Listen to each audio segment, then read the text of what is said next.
shout out po. Shout out kay Gayus sa Bicolana. Please subscribe po. Gayus sa Bicolana. Ayan. Thank you po. Mabuhay. Shout out. Hello mga kalingap, subscribe nyo po guys sa Bicolana. Salamat. Hello mga kalingap, support po. Jessa Bicolana, isang kalingap partner po na nais ring makatulong sa ating kapwa. Bisita po ng kanyang channel, like, comment, share, and subscribe. Thank you so much mga kalingap. God bless. Yan. Magandang hapon po. Yan, ito na po yung mga ginayak nating mga grocery. Ito po ay dadalhin na po natin kay Lula Sinaida at saka kay Lolo Tilo po, Lolo Roberto. Yan, idadayak na po natin ito. Ito po ihahatid na natin sa kanila ngayon. Yan. Pili pa sa'yo mga mag-video.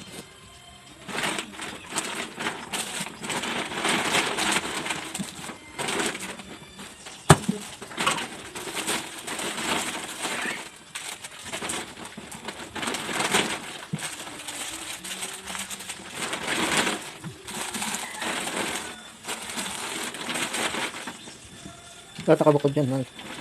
Mga sabon. Plastic.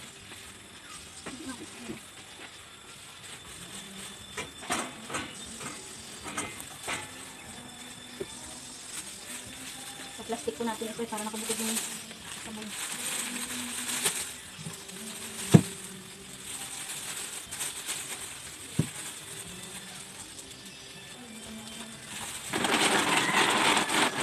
Ito yung bibigyan natin kay Lolo Tilo. Tapos ito naman po yung bibigyan natin kay Lolo Tilo. Meron na po itong bigas, saka mga pang-ulam po, kape, sabon. Mga kailangan po nila sa pang-araw. Magatas na rin po ito.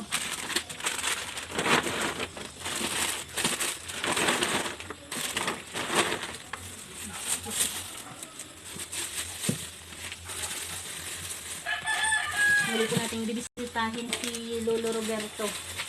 Tingnan po natin kung kamusta na po siya doon sa kanyang bagong bahay po.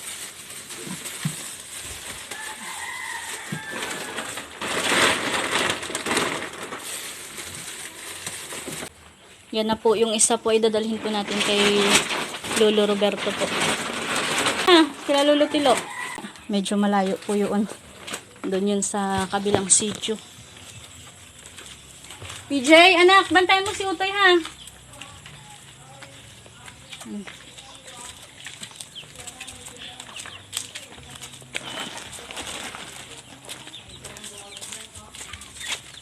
Ate Lita, nandun kaya si Lolo Tilo? Hatira namin konting grocery.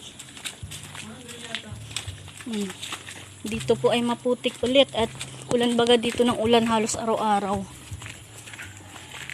At tingnan po natin kung si Lolo Tilo ay nasa kanila po. Si Lolo Roberto. Medyo matagal-tagal na ulit simula nung pumunta kami sa kanila at dito po ay halos araw-araw na ulan ay.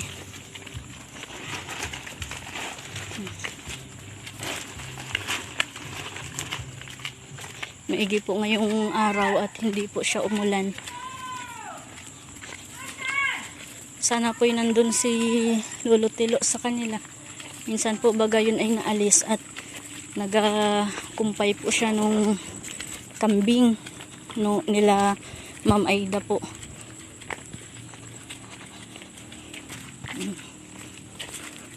Maraming salamat po sa ating mga sponsors na nagabigay po ng pangbili po ng grocery para po kay Lolo Roberto at kay Lula Sinaida po mamaya.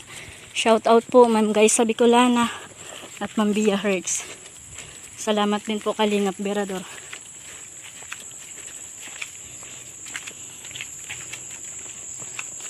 Yan, medyo malapit na po tayo kay Lolo Tilo. Sana ay nandun po siya.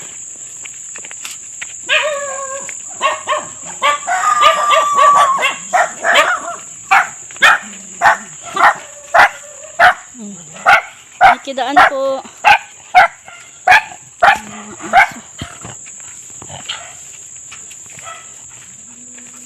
Yan, nandun si Lolo. Siya po ay nagwawalis.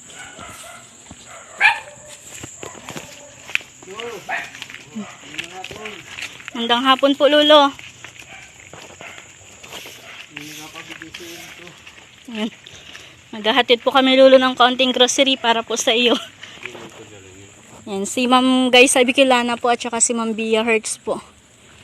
Yan, nari po si Lolo. Siya po ay nagwawalis ng kanyang paligid. Maraming salamat sa inyo.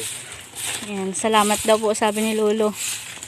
Nang si Lolo po ay hindi niya na po bibilhin yung bigas, mga kape, yung mga pangulam, gatas.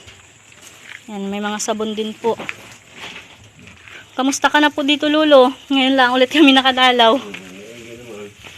Ano ay. Yan, ito po yung ano ni Lolo, kanyang bahay. Ano po, Lolo, inaluto mo po? May tubig. Init ka po ng tubig. Wala pa rin kitang takore, ano. Tsaka, ano. Ayan po muna, inapabigay po ni Ma'am Guys Bicolana. Tsaka ni Ma'am Bia Hertz po. Maraming salamat po sa inyong lahat. Napabigay po at ano ay, may girnyani po, hindi mo na yun bibilhin. Yun po may bigas na. Wala pa sila nabibili. Kaya nga po.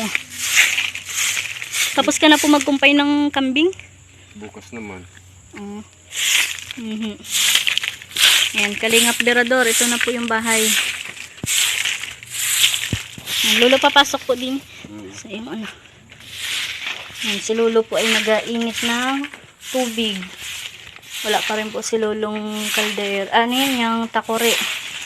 Ito po yung kanyang ginagamit. Ito na, Lolong, lagayin mo po ng inumin ay. Yan yung aming lagayan ng inumin ay binigay ko po kay Lolo yung isa. Yung mga tasa pa lang nga ni, hindi ko pa na ano sa bahay pag ano medyo busy pa ay. Kamusta ka naman po dito, Lolo? Wala pa rin po kasama sila Lolo Ruben doon? Yan. Pag si Lolo Ruben po at si Lula Itang ay wala pong kasama doon, ay minsan po inasamahan po sila doon ni Lolo. Lagayan ng pinggan, baso, tsaka mga pinggan.